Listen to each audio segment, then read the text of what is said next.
আসসালামু আলাইকুম। চলে আসলাম মানবতা ফাউন্ডেশনের পক্ষ থেকে আরও একটি ভিডিও নিয়ে। আলহামদুলিল্লাহ, মানবতা ফাউন্ডেশন এই পরিবারের কাছে গতকালকে গিয়েছিল এবং তার সাথে আমরা অনেকক্ষণ কথাবার্তা বলেছি, তার বিষয়ে ভালো মন্দ জেনেছি। তার বর্তমান অবস্থা খুবই খারাপ এবং তার ঘরের যে টিনগুলো দেখতে পাচ্ছেন সেগুলো বাকি করে নিয়ে আসা। আলহামদুলিল্লাহ, মানবতা ফাউন্ডেশন এরকম অসহায় মানুষের পাশে সবসময় আছে। ইনশাল্লাহ, মানবতা ফাউন্ডেশন খুব দ্রুত আবার এখানে পৌঁছে যাবে তার যে দোকান বাকিগুলো আছে সেগুলো পরিশোধ করার জন্য।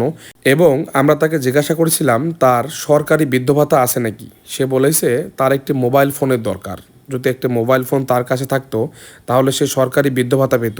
আলহামদুলিল্লাহ, মানবতা ফাউন্ডেশন তাকে কিছুদিনের বাজার করে দিয়ে গেল আজকে। ইনশাল্লাহ খুব দ্রুত তার কাছে মানবতা ফাউন্ডেশন আবারও আসবে। ধন্যবাদ আমাদের যারা সদস্য আছেন আমাদেরকে এভাবে সাপোর্ট করার জন্য, এবং আমাদের যারা ভিডিও দেখতেছেন অবশ্যই ভিডিওটা লাইক শেয়ার কমেন্ট করে পাশে থাকবেন। ইনশাল্লাহ, মানবতা ফাউন্ডেশন এভাবেই প্রতিটা অসহায় পরিবারের পাশে পৌঁছে যাবে। আমাদের পাশে থাকবেন, দেখতে থাকবেন আমাদের ভিডিও। সেই পর্যন্ত ভালো থাকবেন সবাই। আল্লাহ হাফেজ।